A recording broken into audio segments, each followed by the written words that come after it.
A professora Gabi, né? A professora Gabriela é minha amiga, antes de mais nada, mas também é minha colega na Universidade Estadual de Maringá, professora de odontopediatria. Assim como eu, ela se formou na Universidade Estadual de Maringá também, só que ela é mais nova, um pouquinho mais nova, para minha calorinha. E ela fez doutorado em odontopediatria na USP de Ribeirão Preto, certo, Gabi? Isso mesmo. E tem vasta experiência com crianças. Você agora vai, Ellen. Bom, gente, a Ellen é a diva da estomatologia. Quem não teve o prazer de conhecer, conhecendo ela agora. Das Sigam peréguas, de né? é, sigam a professora Ellen. Como ela já falou, a gente, acima de tudo, é amiga. A gente aprendo muito com ela. Então, quando eu conversei com a professora Ellen para a gente fazer essa live, na verdade, foi para eu acho com certeza aprender, né? Muito, porque os Imagina. odontopediatras, e quem for odontopediatra pode ir comentando aí, a gente tem muita dificuldade com as lesões mesmo. O pessoal tá falando que meu áudio tá baixo, tá melhorando? Melhorou?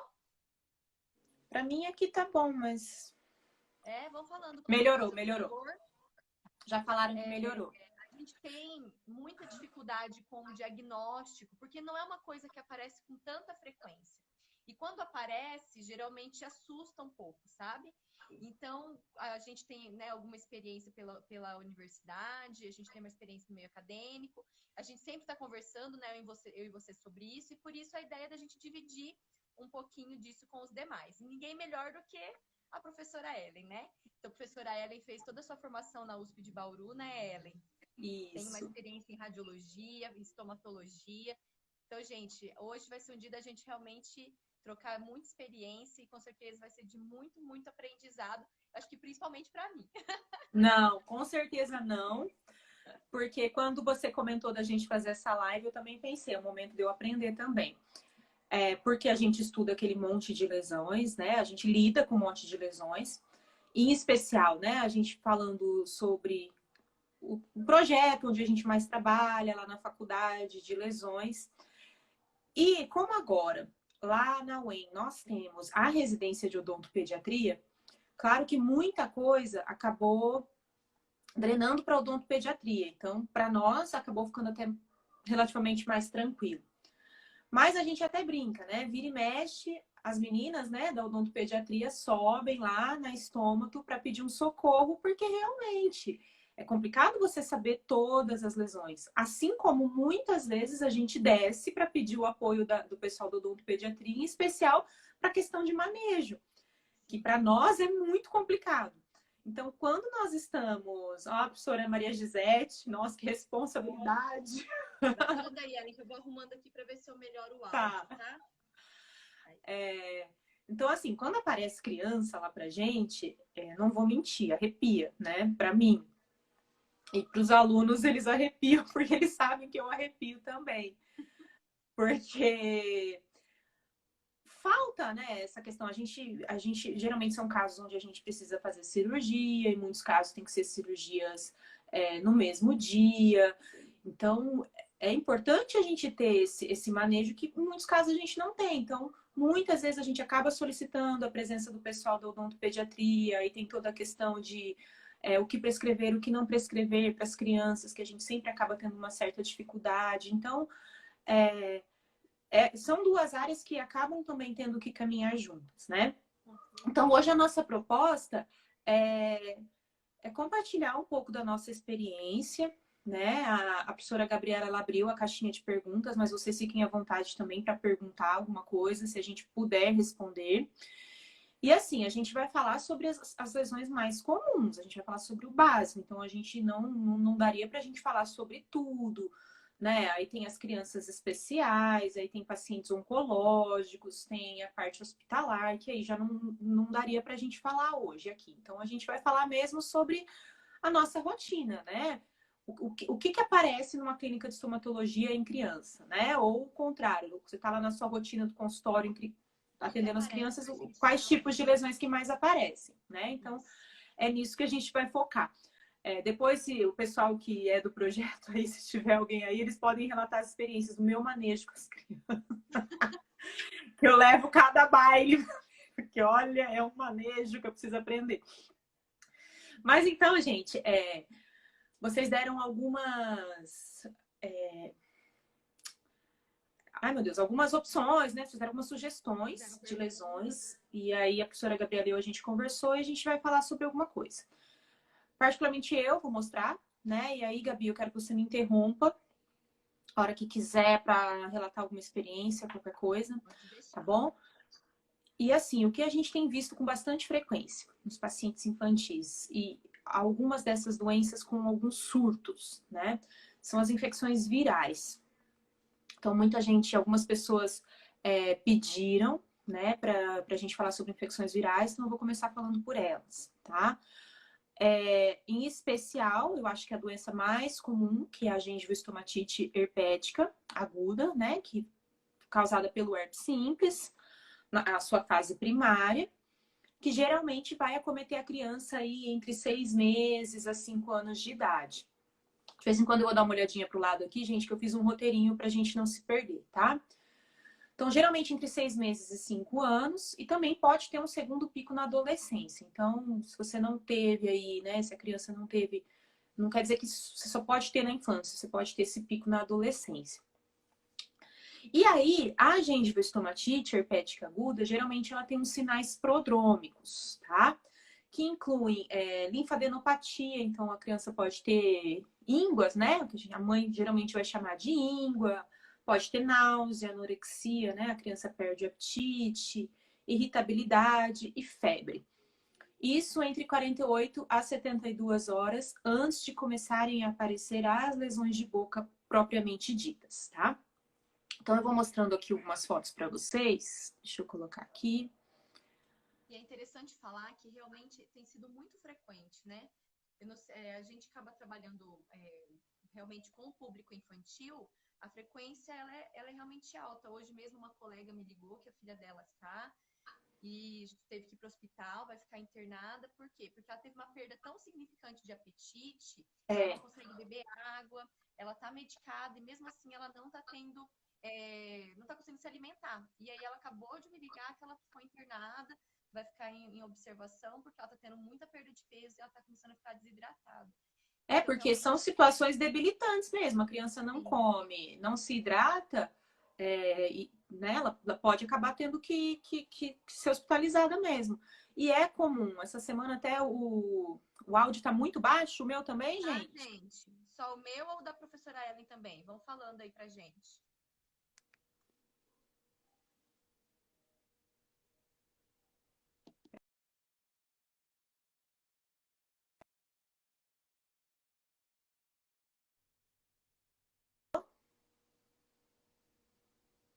É só o da Gabi. Melhorou? É o meu? Tá, gente, a professora Ellen vai falando enquanto eu vou tentando arrumar o meu, tá? Para mim, o seu, não tô tendo problemas, mas enfim. Mas então a gente percebe um número alto aí, né? Vem aparecendo bastante. E aí, gente, quais são as características, né, da gengivoestomatite herpética aguda? Então, primeiro que começa com essa gengiva edemaciada, isso aí sempre vai acontecer, tá? Pode, inclusive, aparecer erupções vesiculares nessa gengiva. E também aparecem vesículas dispersas pela mucosa, tá? E isso vai ficar aí por volta de 7 a 10 dias. Então, pai, mãe, não precisam se preocupar. Em cerca de 10 dias isso vai desaparecer. Esse caso, ele foi enviado para mim aqui pelo Instagram mesmo. E aí vejam, ó, a quantidade, né, de vesículas. Aí, na verdade, essas vesículas, elas se ulceram e a criança tem dor.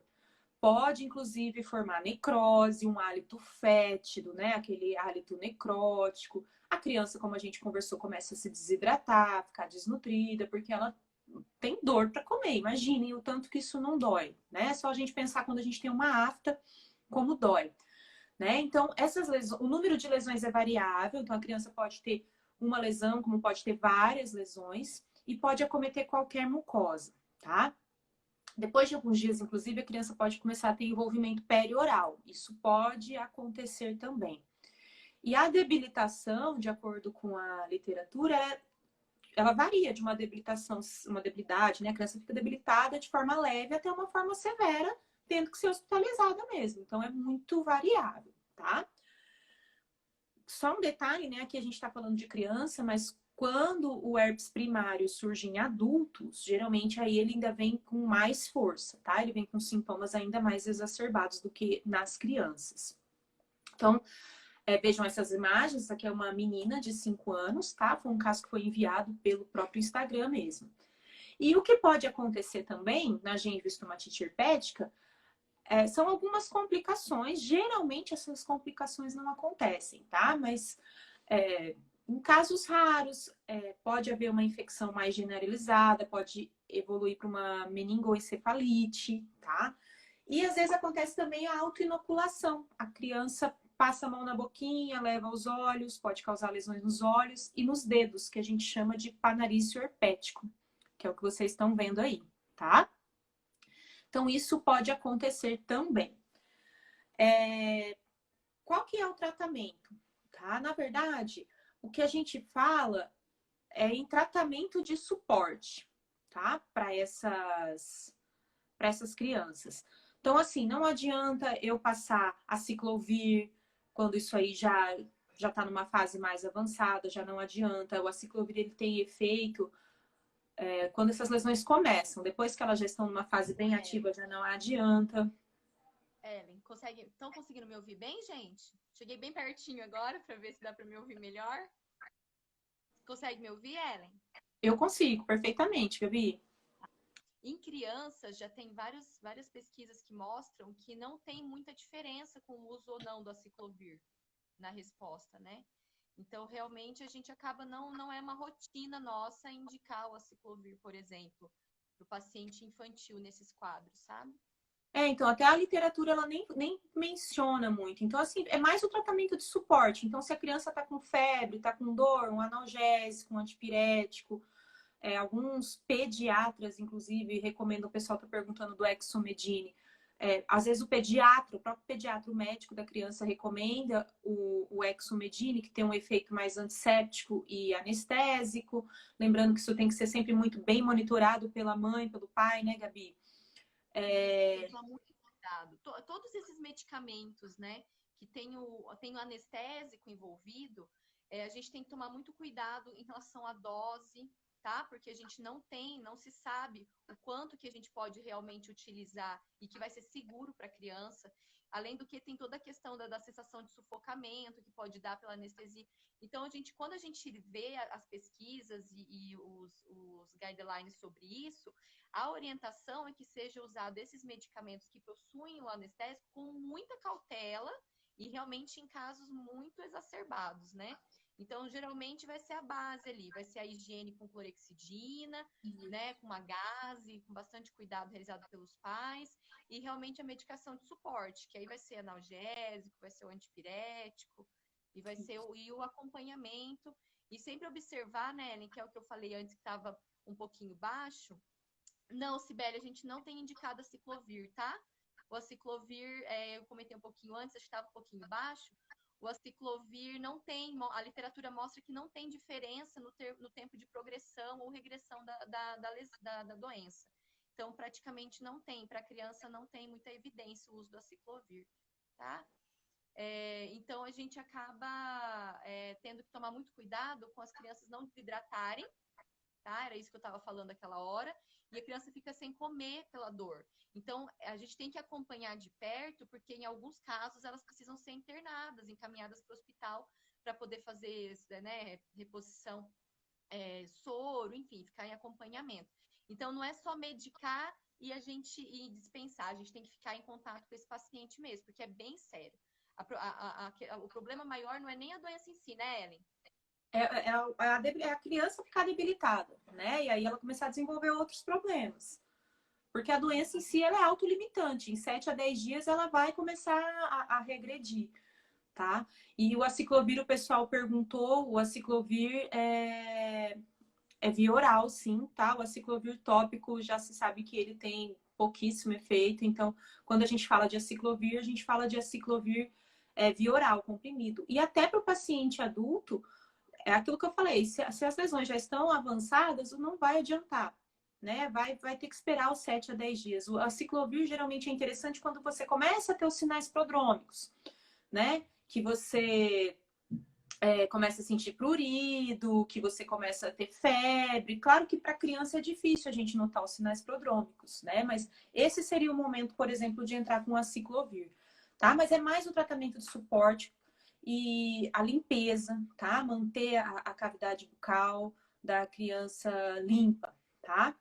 Coisa também que a gente observa, Ellen, no consultório, até na faculdade, é que muitas crianças, elas vêm do médico com prescrição de antibiótico, Sim, né? isso é Então, muito comum. muito comum, né? E a gente sabe que o antibiótico ali não vai... Que não tem a ver, não é uma infecção bacteriana, é uma infecção viral. E aí, o Luiz até perguntou aqui, né, se pode vir associado a uma amidalite infecciosa. Acho que o Luiz até me mandou mensagem, o Luiz estudou comigo, né, na faculdade, que o filho dele, essa semana, ele me mandou as fotos e eu falei, Luiz, isso aí tem cara de gengivistomatite herpética, só que parece que ele desenvolveu uma amidalite, né, infecciosa. Eu não vejo relação entre as duas coisas. Eu imagino que talvez uma queda da imunidade da criança fez com que ela desenvolvesse também a amidalite. Então, tendo os dois processos concomitantemente, aí justificaria o uso do antibiótico, tá? Agora, o antibiótico só para gengivistomatite herpética, ele não vai ter função, tá?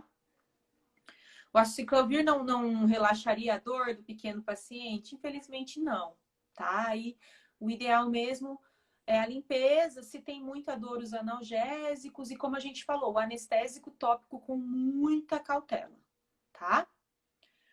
Bom, ainda falando sobre essas infecções virais, pessoal, aí nós temos algumas infecções que estão na moda, digamos assim, hoje em dia, né? Porque elas têm surtos aí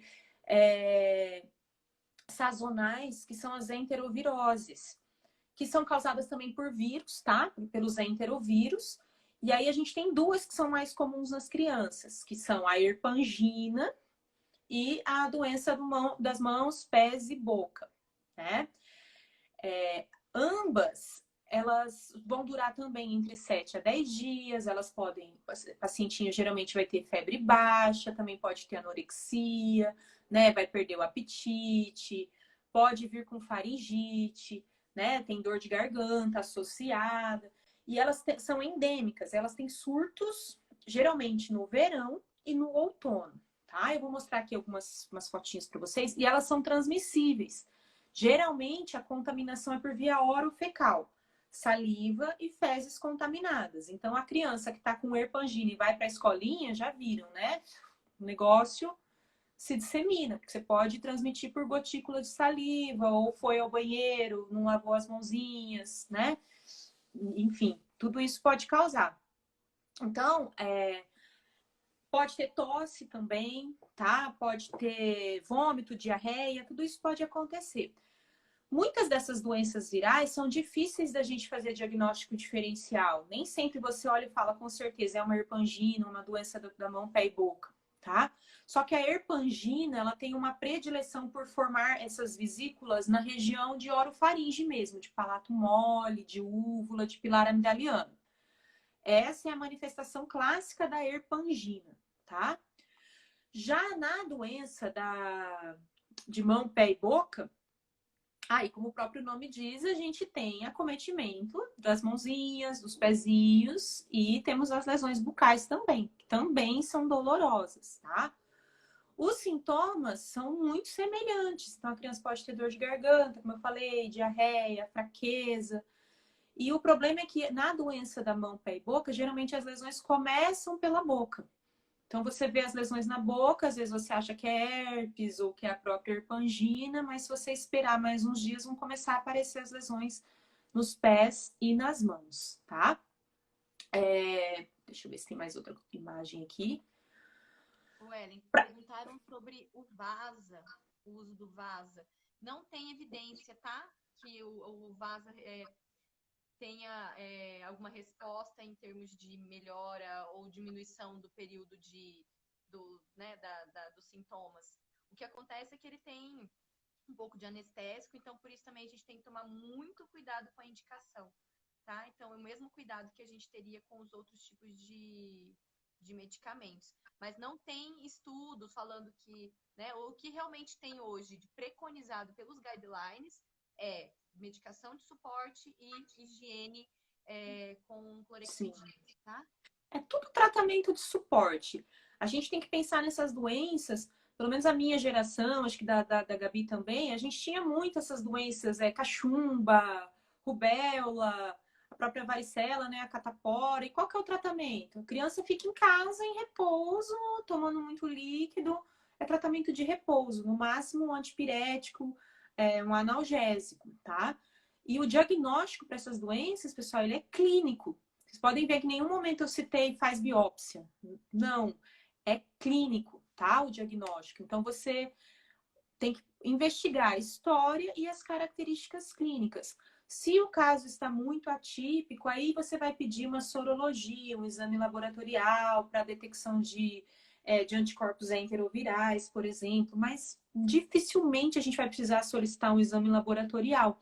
Geralmente o diagnóstico é clínico para todas essas doenças que eu estou falando para vocês, tá? Então, e assim, a vantagem, eu estou na dúvida se é herpangina, se é mão, pé e boca. O tratamento vai ser o mesmo, né? Tratamento de suporte, limpeza da região, repouso, enfim, tá? Não sei se tem mais alguma dúvida aqui. Deixa eu ver se tem do Vaza. Eu falei, gente, meu som vai ficando baixo, não sei se eu que falo mais baixo, vocês vão me avisando, tá? E o som tá bom, é estranho. Então tá. Bom, gente, alguma dúvida? A gente pode passar, acho que para as outras, né, Ellen? Sim. Mas é Então, isso, gente. Se as vocês pegarem virais o é livro isso, né? de. Oi? As virais é isso. Geralmente É terapia de isso. E se suporte. você pegar um livro de pediatria e pegar um livro de estomatologia, o livro do Neville, por exemplo, vocês vão ver o tratamento, suporte. No máximo, um Exomedina spray, dieta líquida e limpeza das lesões, tá? Bochecha com clorexidina? Pode. Lembrando que criança, a gente sempre tem que tomar muito cuidado, né? Para a criança não engolir. O grande problema Isso, da criança é ela ter o controle de não engolir.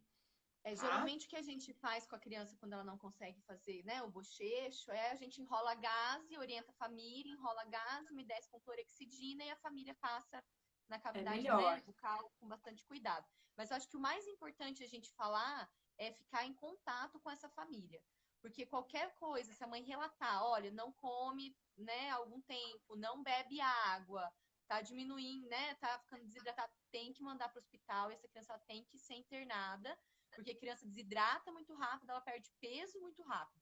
Então, o que a gente tem que sempre ficar atento é com as consequências disso, né? E não tanto com o problema em si, mas as sequelas que isso pode ter na questão sistêmica como um todo, tá?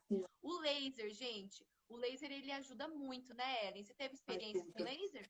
Em crianças, não. Para ser bem honesta, muito pouco. Eu tive algumas experiências, já não é na prática assim, do consultório, mas já tive, e realmente a resposta é muito boa. Quem tiver, vale muito a pena, gente, ajuda muito. Se a Alivia tanto a criança tensão for da dor. colaborativa, né? É super Exatamente. válido. Mas ajuda bastante, tá? E o pessoal perguntou da Irpangina e da mão para a boca, é o mesmo 7 a 10 dias, tá, pessoal? O período, tá? De 7 a 10 dias. O sarampo eu não coloquei, mas falando rapidamente que a Fer Saraiva que perguntou do sarampo, o sarampo também ele tá. O Brasil hoje vive uma epidemia, tá? O sarampo voltou e o sarampo ele pode ser uma doença grave, tá? Ele é altamente contagioso, também é pelas gotículas de saliva e também é mais comum nas crianças. E aí a principal manifestação bucal são as manchas de Koplik, que são manchinhas brancas, né, em mucosa jugal, que antecedem aquele exantema, bem, né, aquelas exantema maculopapular, que a criança tem no corpo em todo, aquelas manchas vermelhas. E o diagnóstico do sarampo também é clínico, tá? É a associação, né, da história com os achados clínicos. Mas o achado bucal mais importante são as manchas de Koplik, que daí vão ser pequenos pontinhos brancos, tá? Eles chamam de, eu não lembro se é grãos de arroz ou grãos de sal, tá? A gente adora pôr esses nomes, né? na mucosa jugal da criança, tá? Mas o sarampo ele já é uma doença mais grave. Só que, novamente, o tratamento é de suporte, tá? O tratamento para o sarampo é a mesma coisa. Suporte, a criança fica em casa, porque o sarampo, ele é muito contagioso, tá? E aí, só fazendo o diagnóstico diferencial, pessoal, dessas lesões, a gente tem as estomatites aftosas, né? Que a Gabi até falou, Ellen, fala um pouquinho da afta. Embora, assim, os casos de afta que eu tenho realmente são em adultos, tá? Essa foto, Eu inclusive, é do queria livro até, do Neville. queria até aproveitar um pouquinho, gente, quem foi, né, tiver experiência, coloca aí pra gente, porque eu no consultório até que recebo com uma certa frequência pacientes infantis com aftas. É claro que algumas vezes a gente consegue encontrar mais ou menos uma associação com algum período, né, estresse daquilo, mas às vezes eu queria ver se vocês têm essa experiência. O que vocês têm, pessoal, no consultório, você tem encontrado? O que Quem aparece quiser mais com vocês? compartilhar, porque é difícil você fazer o diagnóstico diferencial. A afta, ela já não é uma infecção. Ela é uma condição imunologicamente mediada, então ela não tem nada a ver com infecção. E ela não tem sintoma prodrômico, então a criança não vai ter febre, a criança não vai ter náusea, diarreia. E eu coloquei essa foto do livro do Neville porque é um tipo peculiar de afta chamado afta herpetiforme, onde aparecem várias pequenas aftas que se coalescem. E ela tem esse nome justamente porque ela lembra muito o herpes, tá? Mas não é herpes, é afta. Só que o diagnóstico diferencial é difícil, nem sempre você consegue estabelecer, né?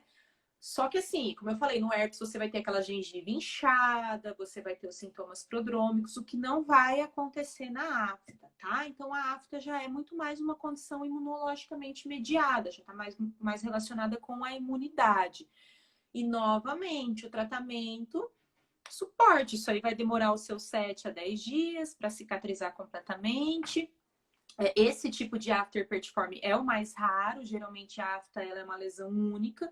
A gente chama de afta minor, que é essa afta que a gente tem de vez em quando, né? Todo mundo tem. Tem uma predileção, a afta ela acontece em mucosa não queratinizada, então ela não vai acontecer em palato, em gengiva, né? Ela ocorre em mucosa não queratinizada e pode confundir aí com as infecções virais, mas são coisas distintas, tá? A causa delas não tem absolutamente nada a ver, mas o tratamento vai ser basicamente o mesmo, tá? O laser é bem interessante para afta.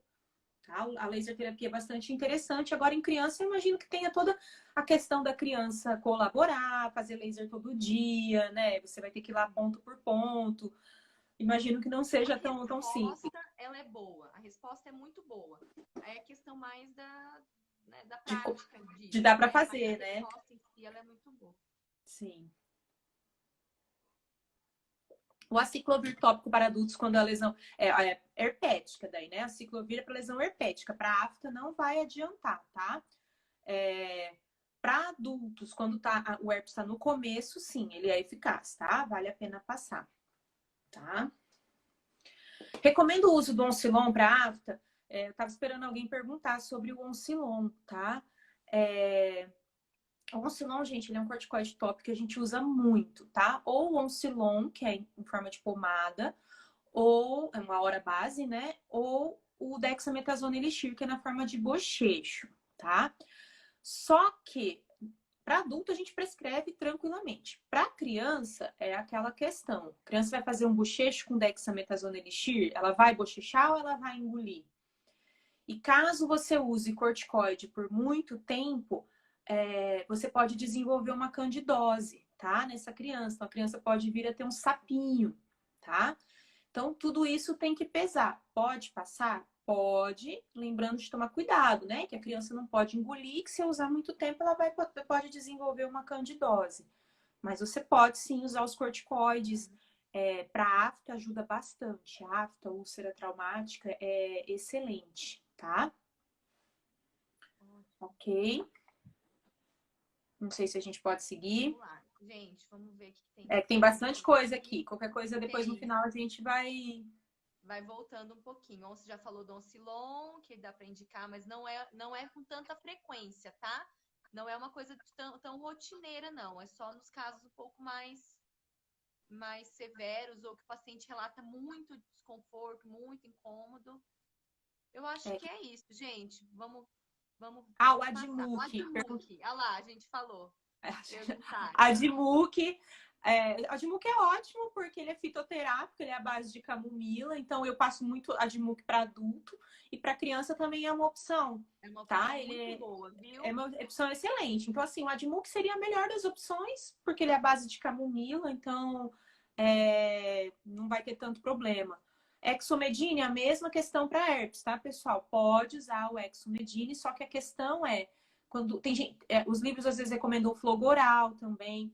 A questão é o que a professora Gabriela falou. Muito anestésico na garganta, por exemplo, pode dar a sensação de sufocamento, e a criança também às vezes começa a se morder, né? Não é toda criança, depende muito da idade, que vai conseguir lidar com o anestésico, mas poderia passar? É outra coisa que é Poderia. extremamente importante. Meu som tá bom? Tanta gente falando do meu som, não sei se sou eu que tô falando muito baixo. Outra coisa importante, gente, do anestésico, vou falar de novo, é a questão da quantidade. A gente sabe que para criança, dependendo da idade, uma quantidade pequena ela já é tóxica e a gente não consegue quantificar isso no uso dessas pastas, dessas pomadas. Então, por isso que existe a opção, mas ela tem que ser com muito cuidado, com muita cautela e com acompanhamento e orientação bem próxima mesmo. Isso. Eu acho que tudo que é bochecho, que a criança não tem controle, não dá. O Exomedine, como é nebulização, às vezes a mãe lá faz uma nebulização, né? Mas isso tem que ser muito controlado mesmo, tá? Sim. Bora lá? Vamos continuar. Bom, outra lesão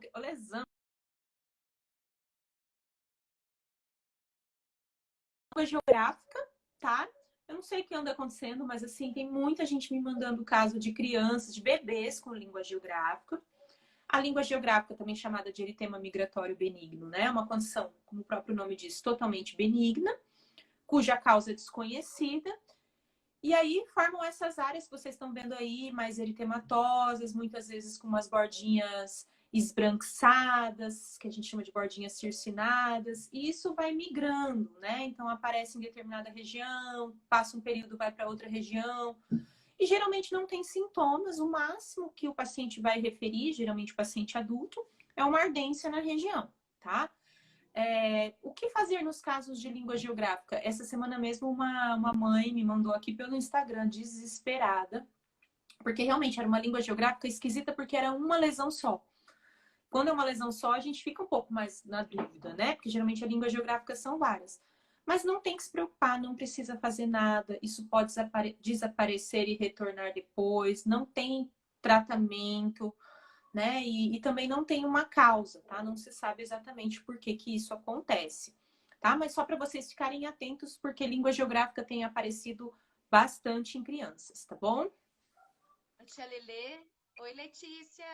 Lelê, temos uma bucomaxilo aqui. Temos a outra Letícia, nossa amiga odontooncologista. Minha próxima live vai ser com ela.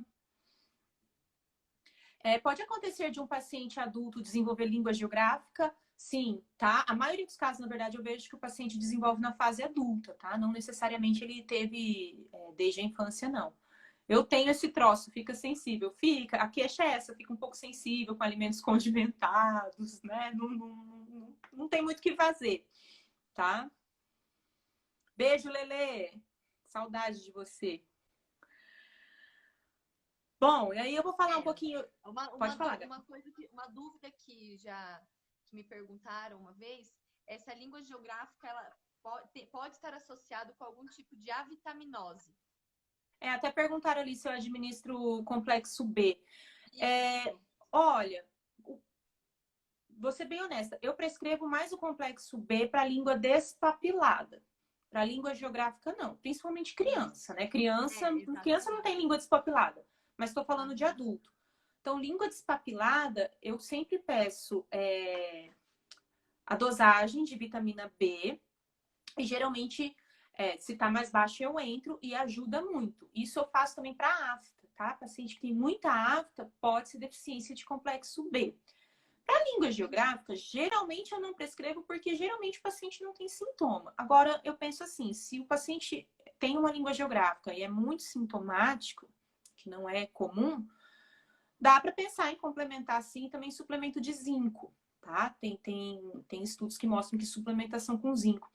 Então, eu acho assim, pensando em adulto, tá, pessoal? Sabe esses multivitamínicos, Centrum, Pharmaton, às vezes tá faltando um pouco disso aí, né? Que falam que de vez em quando é bom a gente tomar, né? Uma alimentação melhor.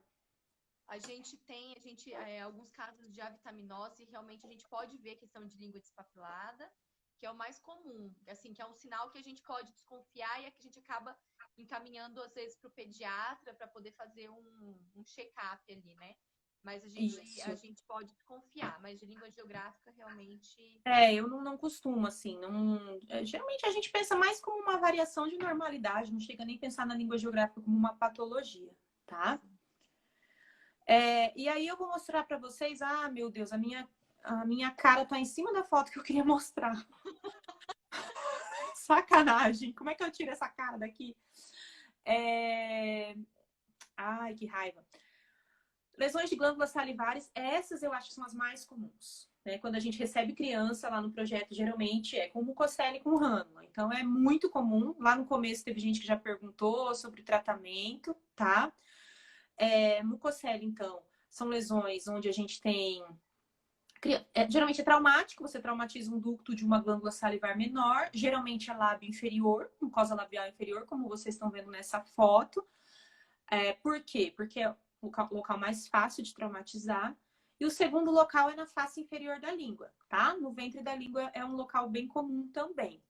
E aí aparece como essa bolinha flutuante, parece uma bexiguinha cheia d'água, meio azuladinha, e é muito comum a mãe da criança falar, olha, isso incha e desincha, né? Tem dia que ela incha, tem dia que desincha. Eu já vi, atendi uma vez um adolescente que ele pegava a agulhinha de costura, furava, esvaziava e no outro dia ela inchava de novo.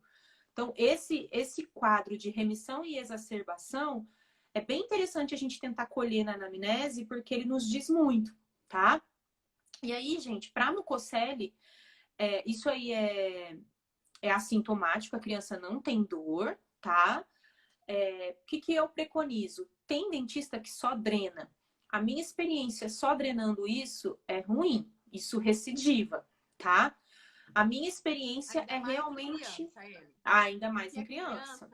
Ela vai ficar... Ela não vai perder o hábito. Ela não vai conseguir controlar o hábito, né? A parafunção.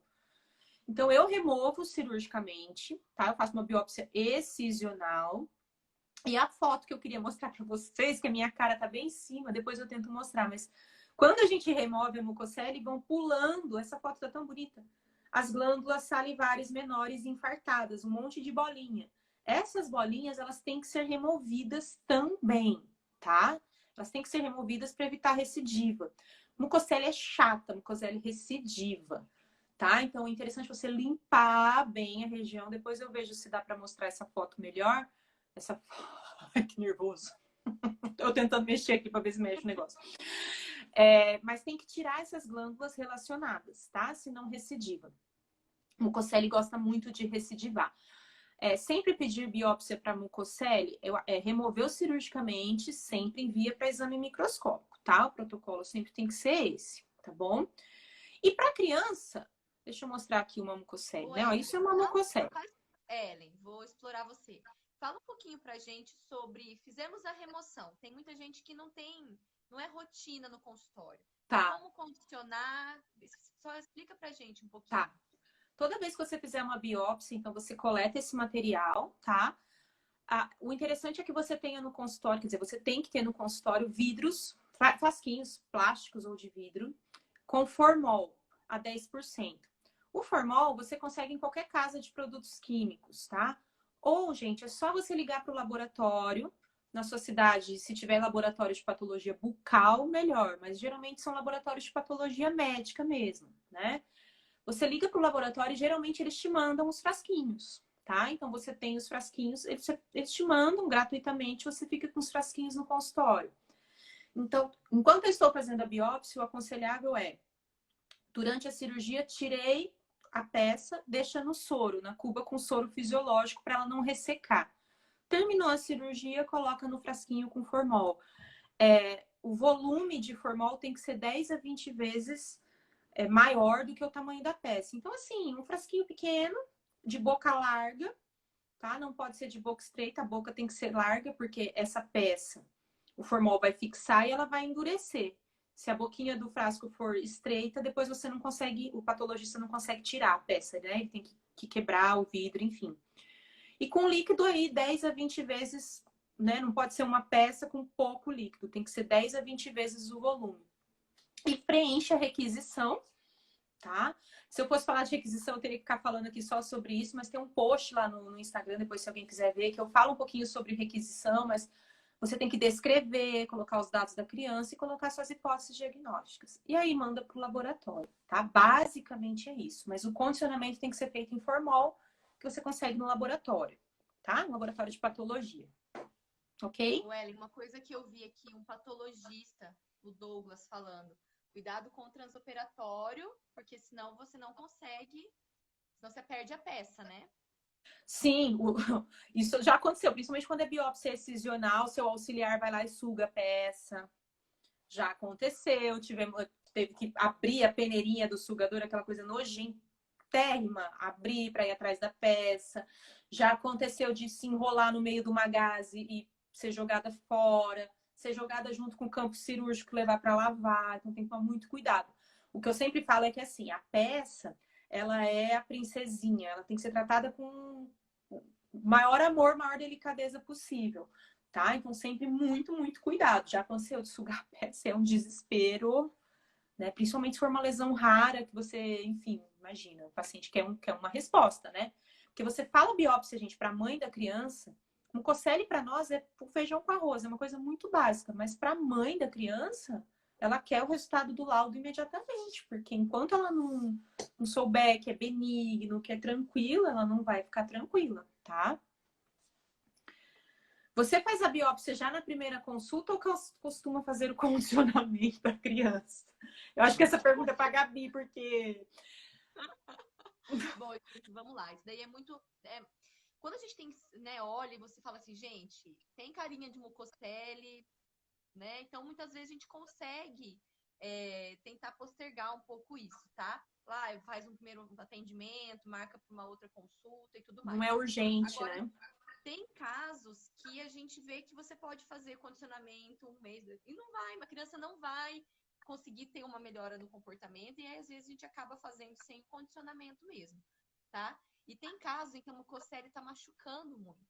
A gente vê muito casos que a criança fica essa bolinha, ela fica sugando e aí aquilo vai criando uma ferida, vai machucando. Então, tem casos que a gente não pode esperar para fazer a remoção em função disso, tá? Então, aí, às vezes, infelizmente, a gente não consegue aguardar muito. Mas quando a gente olha, vê que é mucocelli, né? Vê que não tá tendo nenhum outro prejuízo, não tá machucando nada, às vezes a gente consegue aguardar e fazendo isso, né? Uma sessão, outra sessão e deixar para tentar pra remover depois. E às vezes, quando você vai remover, já nem tem mais. Já regrediu. Às vezes acontece dela evoluir. Às vezes acontece. E assim, não é urgente, não é uma lesão urgente, isso não vai malignizar, então isso a gente pode tranquilizar. A minha experiência é assim, geralmente a gente vai pelo que a mãe decide. A maioria das mães já pedem, não, tira logo. E como eu, que não sou odontopediatra, eu não sei, não vou fazer um condicionamento, não tenho essa experiência, a gente faz ali no dia mesmo e geralmente vem uns 6, 7 segurar a criança. Brincadeira, gente. Quando vocês escutam a gritaria, né, lá na clínica, geralmente é isso, tá? É isso. Okay. Pede hemograma antes da biópsia? Isso, tá? Pela queixa, a gente vê que tá machucando, senão a gente acaba... Não que a gente não vá fazer remoção, né? Se realmente estiver incomodando. Mas aí a gente consegue esperar mais uma consulta, enfim. Uhum. Pede hemograma antes da biópsia? Olha, em casos de mucocelli não, a não ser que a criança, né, que lógico que a gente tem que fazer uma anamnese profunda, né, mas se falar para você que é rotina, não, tá? Para lesões assim, eu não solicito, não. A gente solicita em outras condições, quando você tem algum achado radiográfico, vai ter que fazer uma cirurgia maior, ou a criança tem algum histórico, né, de alguma discrasia sanguínea, aí sim, tá? Mas se a mãe disser, se relatar na anamnese que tá tudo bem, infelizmente, a gente tem que confiar. Não é minha rotina, tá? Meu protocolo sempre fazer hemograma antes de um procedimento cirúrgico simples, tá? Mas aí alguém me perguntou também para mucocele, a gente tem uma outra opção de tratamento que eu, particularmente, eu não gosto, tá? Mas a gente faz muito aqui na faculdade. Mas, assim, a minha experiência recidiva, vejam que nesse caso a gente está fazendo até no adulto, tá?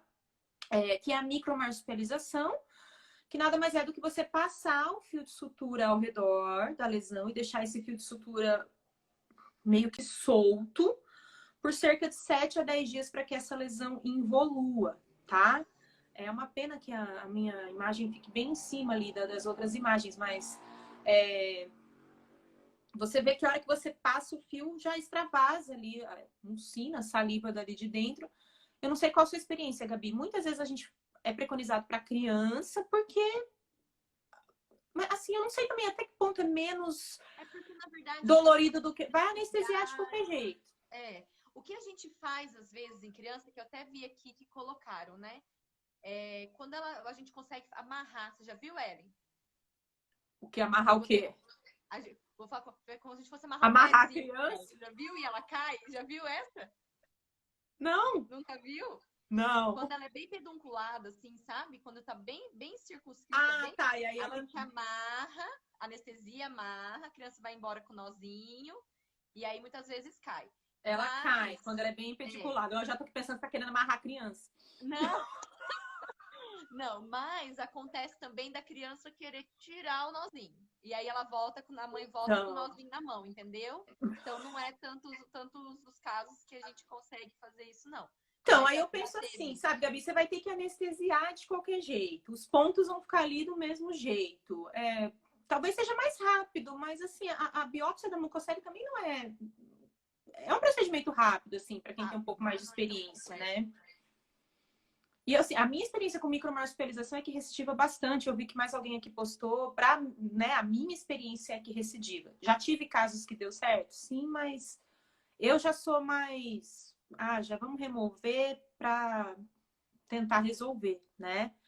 E aí o mesmo se aplica para rânula, que é um mucocele em soalho de boca, geralmente é um pouco maior, né? E aí a gente também tem, geralmente também tem essa queixa de aumentar e diminuir, aí a gente também tem essas opções, né? De marsupialização, onde você tira a tampinha e deixa aquilo ali aberto, ou a micromarsupialização novamente, de você passar o fio de sutura. A gente acaba usando a micromarsupialização mais para rânula do que para mucocele. Porque é uma região que na criança é muito complicada. É complicado. Então, assim, para rânula eu até acho mais válido tentar a micromarsupialização na criança, né? Para mucocele eu já não acho, tá? Mas tanto rânula quanto mucocele, ela tem uma predileção por crianças e pacientes bem jovens, então são lesões bem comuns. Só que assim, tranquilizem a mãe, não é grave, não vai malignizar, não vai, né, trazer nenhum transtorno maior para a criança, não é algo assim para ontem, não é uma urgência. Né? Dá para esperar, não dá para fazer agora, dá para esperar, é relativamente tranquilo. Tudo bem, gente? Ó, fiz micromarsupialização em rânula, porém recidivou. Recidiva. Quando a rânula é muito recidivante, uma das indicações é a remoção da rânula e da glândula sublingual, tá? Mas aí já tem que ser em nível hospitalar, aí já é outra conversa. Mas quem tem muita rânula, às vezes tem que ser feito isso, tá? Bom, e aí eu vou para um tema agora que bastante gente pediu, que era de cistos, né? Daí daria também para eu falar muito, mas eu vou falar rapidamente mais sobre o cisto dentígero, que quase que a minha cara atrapalha aí de novo, mas vocês estão vendo uma área radiolúcida ali num pré-molar não irrompido, tá? Qual que é o pré-requisito do cisto dentígero, que é um cisto comum em gente jovem?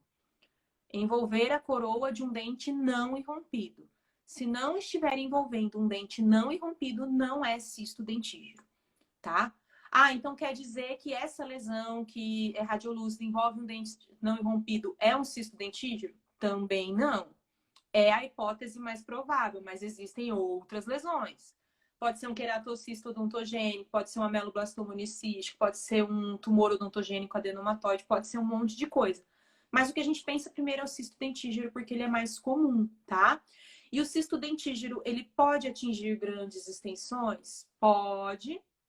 Acho que a Camila, nossa mestranda tá até aqui, acho que eu vi. Camila tá.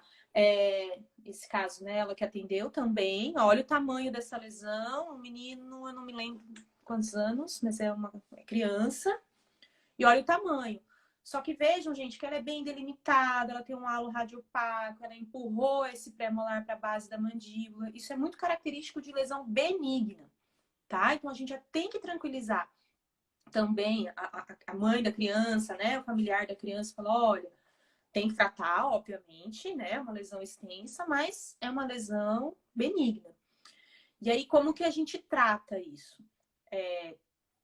A gente pode fazer a enucleação, que é a remoção completa da lesão. Se for terceiro molar, tinha 10 anos, né? Eu ia falar 11 anos, 10 anos. Você pode remover a lesão completamente, por exemplo, nesse caso que eu mostrei para vocês, dá tranquilamente para extrair o tecido e remover a lesão, mantendo o pré-molar.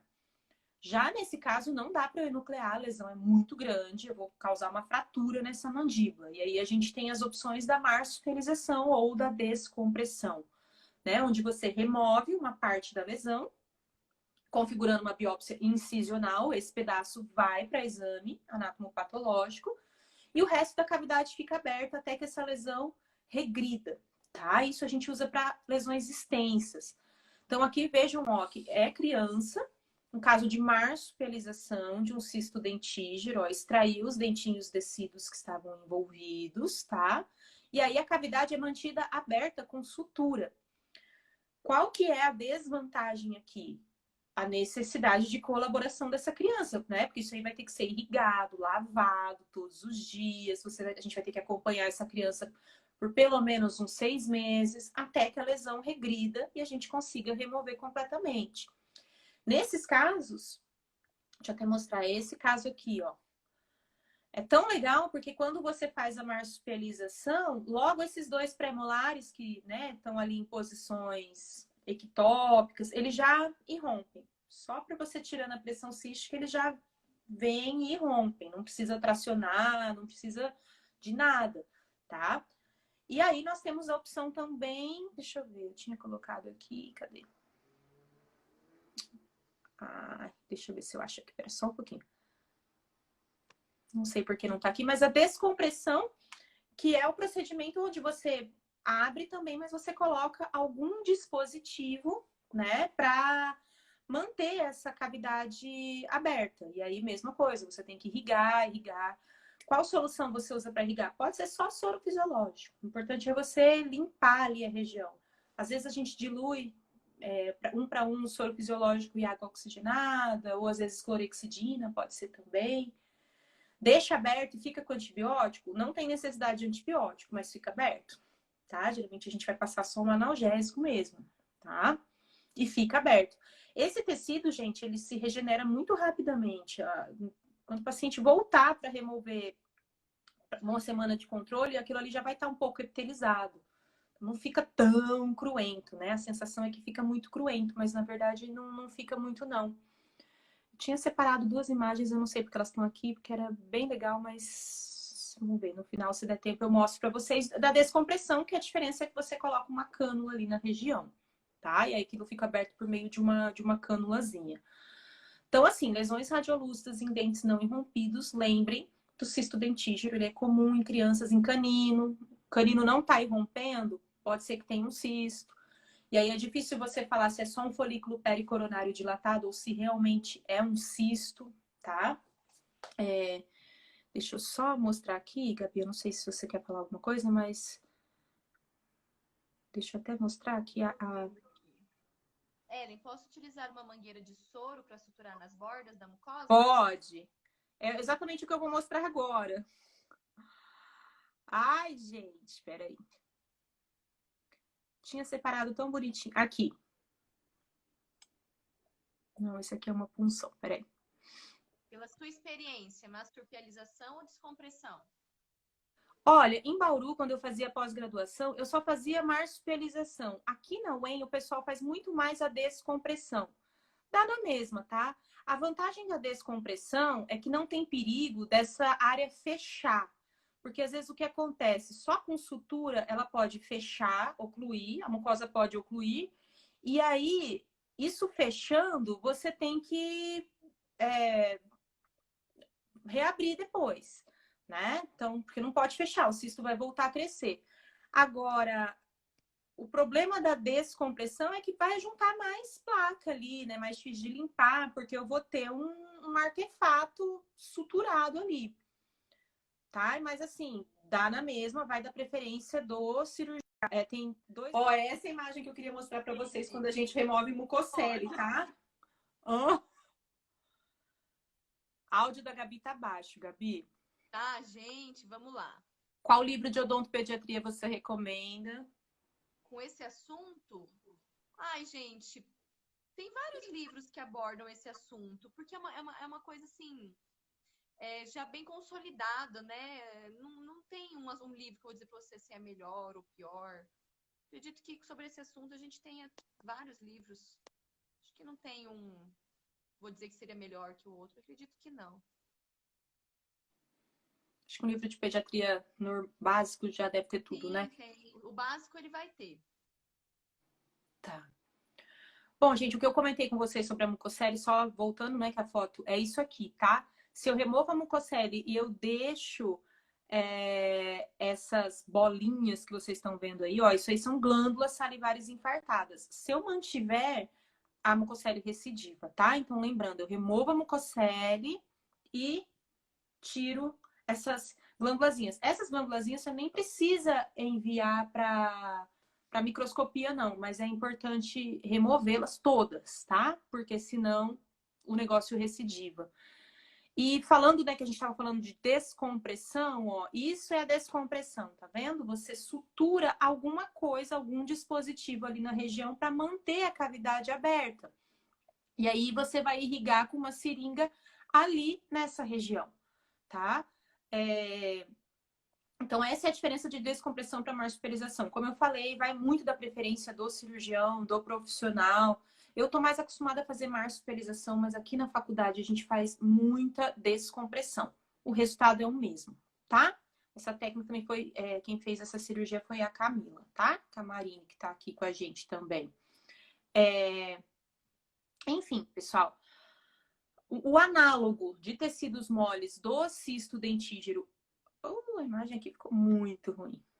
Mas, Ó, o tio enfim. Rafa do Pacientes Especiais. Oi, Rafa! A imagem deu super errado aqui, mas é um cisto de erupção que talvez vocês já tenham, né, visto. Ele é mais comum nos primeiros molarzinhos e nos incisivos. Ele é o análogo do cisto dentígero em tecidos moles. E isso aí, se tiver realmente, né, impactando os dentinhos, o procedimento é a ulectomia, né, Gabi, onde você anestesia e faz uma incisão e geralmente em poucos dias o dente irrompe. Forma essas cúpulas azuladinhas em cima do dente não irrompido. Eu peço desculpa, mas eu tô aprendendo ainda aqui. A foto desse jeito não deu certo. Mas basicamente é isso. Tá. É muito comum, gente, em dente permanente. Em dente descido a gente encontra, não é tanta frequência, mas pode ter. Esses dias apareceu no consultório um bebezinho. Acho que tava com uns 10 meses. Mas não é tão comum. Geralmente é na criança já na idade de romper os primeiros permanentes. Geralmente são os incisivos centrais e o primeiro molar permanente, tá? Geralmente esses casos não vêm pra gente, geralmente vai pro odontopediatra mesmo, a gente acaba não vem para o estômago, porque acho que é relativamente comum, né? E o dentista, o odontopediatra, às vezes o clínico, né, já tá mais adaptado, então acaba não vindo para a clínica de estomatologia, tá? E tem uma outra condição agora do recém-nascido, que é essa aqui, que geralmente a mãe que percebe isso na criança fica apavorada, que são os cistos gengivais do recém-nascido, que são cistos odontogênicos, tá? Que tem origem na lâmina dentária. E, na verdade, são pequenas pápulas que têm queratina no seu interior e aparecem na mucosa alveolar do bebezinho recém-nascido mesmo. E a mãe fica apavorada. Quando acontece na mucosa alveolar, a gente chama de nódulos de Baum. E quando acontece no palato, a gente chama de pérolas de Epstein. E as pérolas de Epstein, elas não são odontogênicas. Aí elas já são cistinhos não odontogênicos, tá? Qual que é a conduta aqui? Nada. Isso aí vai se romper. Não precisa fazer biópsia, em hipótese alguma. Imagina, biopsiar, né? Anestesiar um nenenzinho, não tem pra quê, tá? Isso aí elas vão, essas pápulas de queratina, elas vão se romper sem trazer nenhum tipo de prejuízo, tá? Ô, Ellen, tem alguns clínicos que comentam, faz massagem, que regride. Gente, não tem diferença, tá? Massagear ou não, não vai fazer diferença nenhuma. É. Aí perguntaram nódulos de Baum. Esses são os nódulos de Baum, tá? Ou cisto gengival do recém-nascido, que são cistos de origem odontogênica, como eu falei, não requerem tratamento, tá? Nem biópsia, nada disso, ok? Muitas mães não nem percebem, né? Acabam nem percebendo isso na criança. E quando percebem, muitas acham que é dente. Pode confundir com muito dente. Assim, quando tem, fala, nossa, tá nascendo dente. Aí a gente já imagina que pode ser. É da lâmina dentária, ele tem origem, o gengival tem origem na lâmina dentária, ele é odontogênico. O no palato, que são as pérolas de Epstein, aí não tem origem na lâmina dentária, eles não têm origem odontogênica, tá?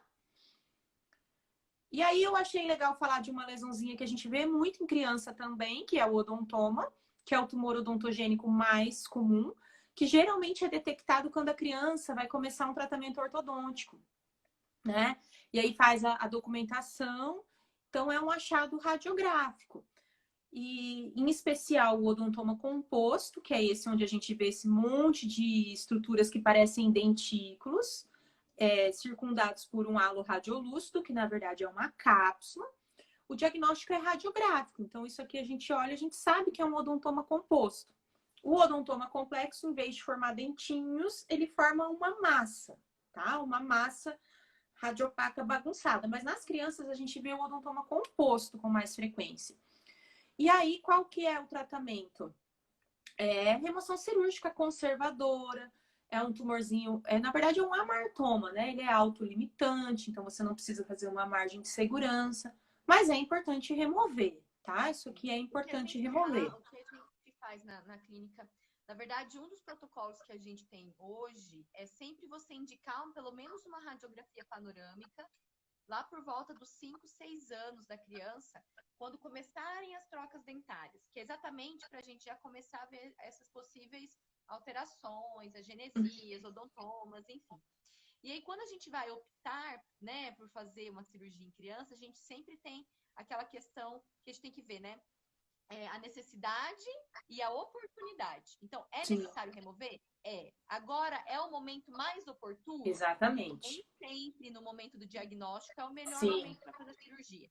Então, a gente tem que avaliar, por exemplo, qual o grau de formação do dente permanente, né? Se você tiver, por exemplo, com dentadura descida, o odontoma perto do dente permanente, né? Do germe do permanente. Qual o grau de formação? Qual a idade da criança? Tem muito osso ainda sobre esse odontoma? Às vezes, vale a pena a gente ir acompanhando e aguardar o momento mais oportuno. Então, quando eu já tenho o meu germe do permanente mais formado, com o ápice, né, a raiz já um pouco mais formada, quando eu já tenho um pouco menos de osso, vou ter que remover, né, menos osso. Sim. A criança, às vezes, pode ser um pouco mais colaboradora, eu posso conseguir fazer a nível ambulatorial ou não. Porque não é urgente. Isso aí não é urgente. Isso aí não vai malignizar. Isso aí não vai... Né?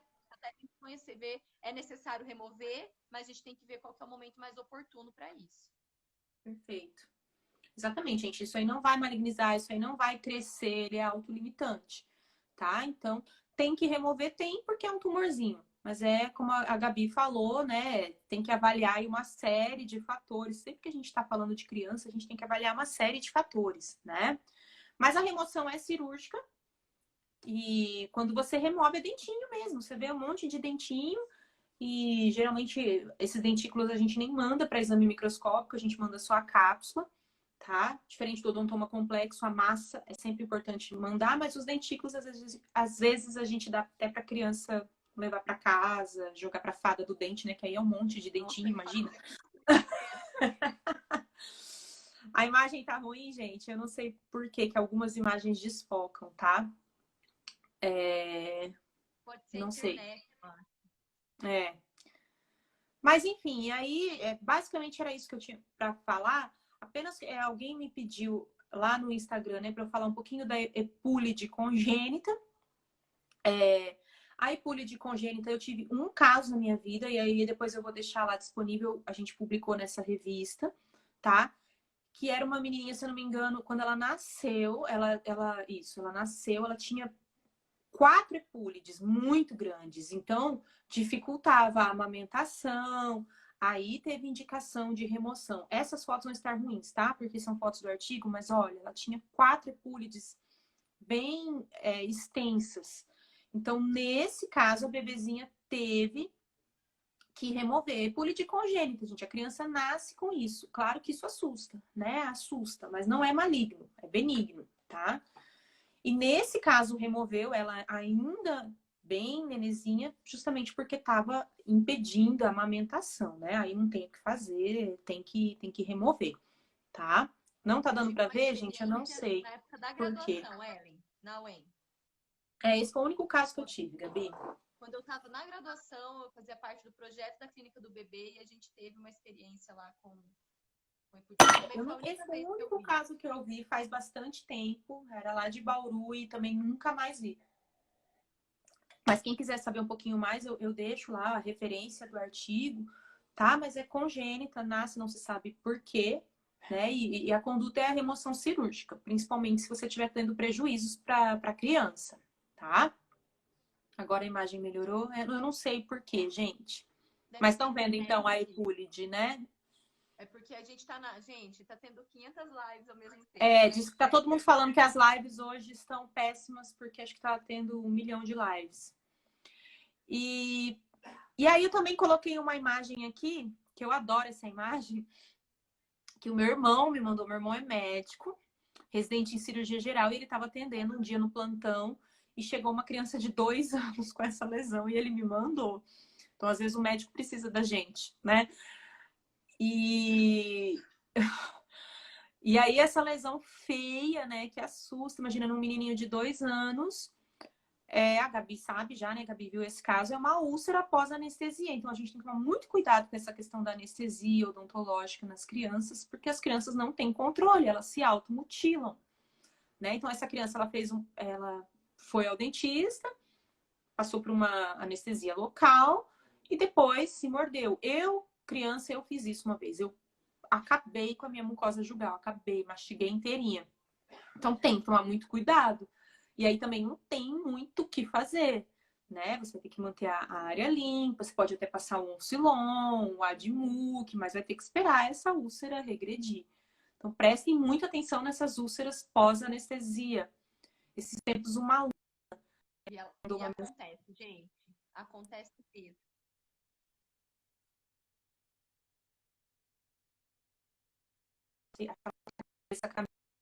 e ela me mandou uma, não sei se você lembra dela também, Gabi, ela me mandou imagem, ela me mandou um depoimento, ela falou, professora, eu quase morri do coração, porque ela fez o procedimento na criança, ela ama atender criança. E no outro dia a mãe mandou a foto, a criança estava toda. Então ela falou, o que eu fiz com essa criança? Você já imagina que deu uma reação, que você fez alguma coisa errada. E aí, realmente, a criança tinha se mastigado inteirinha. Ela disse que ela não dormiu. E assim, não foi culpa dela, né? A anestesia demora aí um tempo para passar, então tem que ficar de olho, tem que avisar. A gente tem que lembrar de avisar a mãe. Olha, cuidado, né? Porque, ó, já fiz isso, dói demais. E dói mesmo. Dói muito, porque você se mutila, né? Você se automutila. Então tem que tomar muito cuidado com essas úlceras pós-anestésicas, tá? E para eu encerrar mesmo agora, eu falando só um pouquinho sobre lesões malignas em criança, que eu acho que é isso que mais nos preocupa, né? Eu só vou chamar a atenção. A lesão, o tipo de câncer mais comum de boca, acho que todo mundo sabe, é o carcinoma espinocelular. Mas em crianças ele é muito raro, né? O carcinoma espinocelular ele é uma doença de adultos, geralmente homens com mais de 45 anos, fumantes, enfim. Em crianças, o que a gente, graças a Deus, a gente vê bem menos, lesões bucais bem menos, mas geralmente são sarcomas, tá? Que são lesões mais graves. Então, quando a gente faz uma biópsia, uma lesão bucal em criança, né? Numa lesão maligna, geralmente é algum tipo de sarcoma, tá? Então, assim, o que eu gostaria de chamar a atenção, lesões que cresceram muito rápido, tá? A criança relatar formigamento, né? Parestesia, hemorragia, de início súbito e aspecto radiográfico de doença periodontal localizada. A criança não tem doença periodontal, então de repente você vê lá que ela teve uma perda óssea e tem dentes flutuando, né? Parece uma doença periodontal. Todos esses são sinais que indicam uma doença maligna. Tá? E aí nós temos histiocytose de células de Langerhans, a gente tem linfomas, né? O linfoma de Burkitt, que é mais comum em crianças também. Prestem atenção em hemorragias gengivais, né? A criança está tendo muita hemorragia gengival ou tem petequias no palato.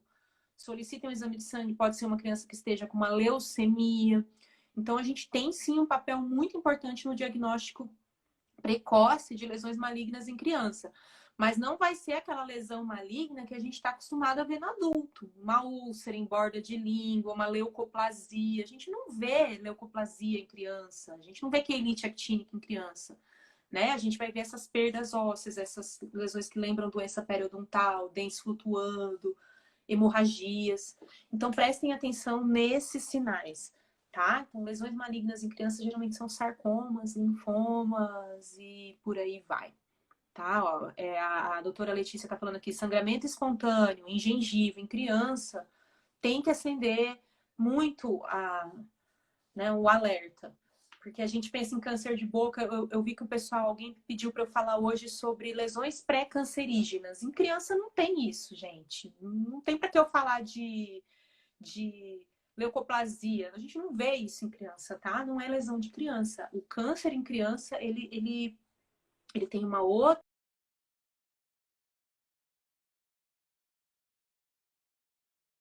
hemograma urgente. Hemograma para ontem. A gente até discutiu isso num congresso recente, né? A Letícia que está vendo a gente aí.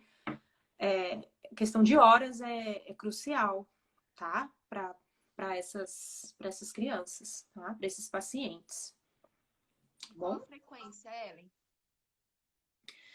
Olha, Gabi, na minha experiência, graças a Deus, é raro. Tá? Para eu te falar que em Maringá, nunca, não me lembro de pegar nenhum caso. Talvez em adolescente já.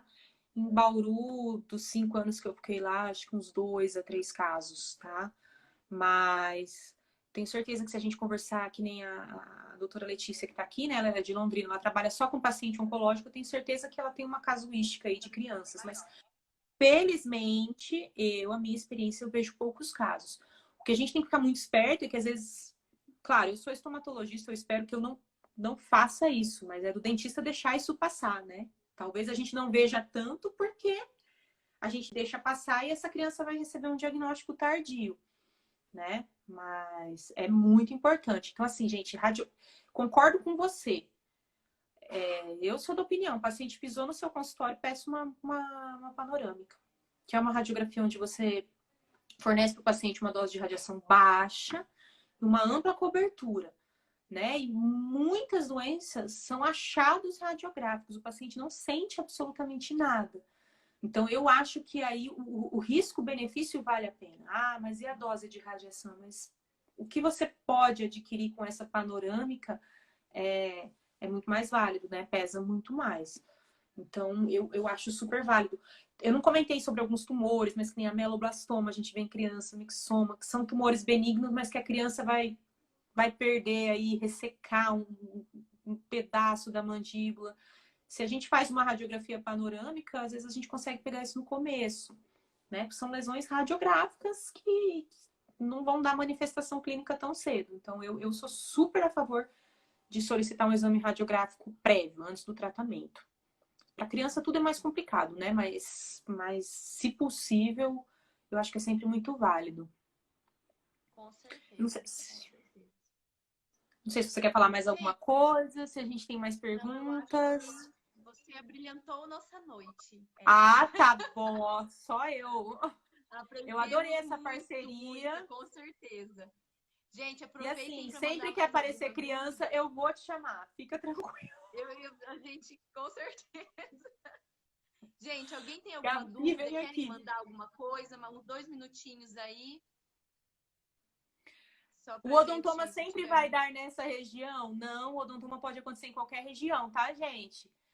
O odontoma composto gosta mais de região anterior, mas de maxila ou mandíbula acomete qualquer região, não tem região de preferência. Salvem a live, ô, gente.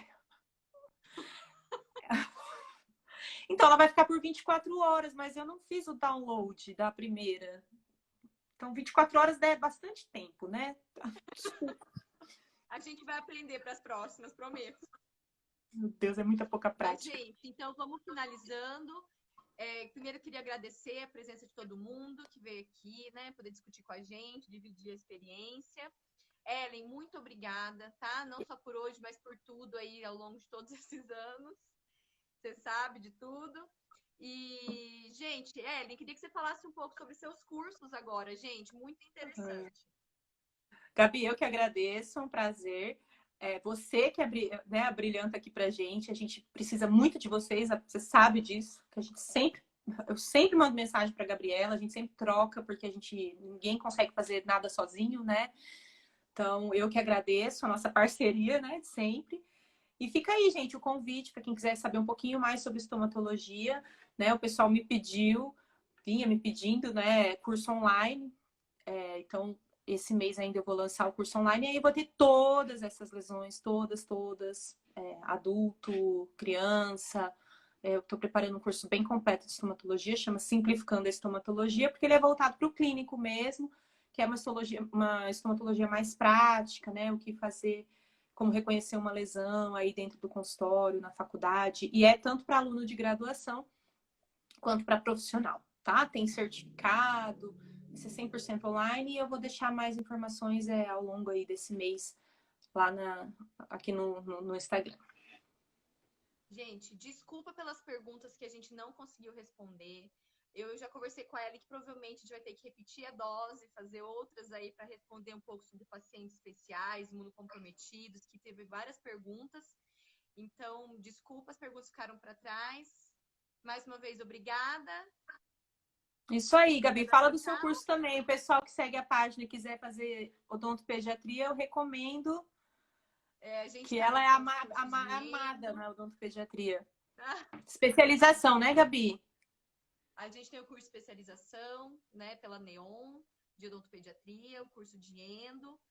Agora, com essa questão aí das quarentenas, a gente está se reajustando, mas em breve com várias novidades aí para vocês. Então, sigam o Instagram da professora Gabriela, tá? Ela tem curso de endo para criança, tem especialização e ela sabe muito de criança, gente. Ela tem 2, inclusive. Ela foi fazer uma criança, ela fez 2 de uma vez só. Gente, então é isso. Vou lá cuidar dos meus gêmeos. Obrigada, gente. Obrigada, gente, pela noite. Beijo. Obrigada. Obrigada a você, pessoal, Gabi. Valeu, pessoal. Obrigada pela companhia mais uma vez. Beijo.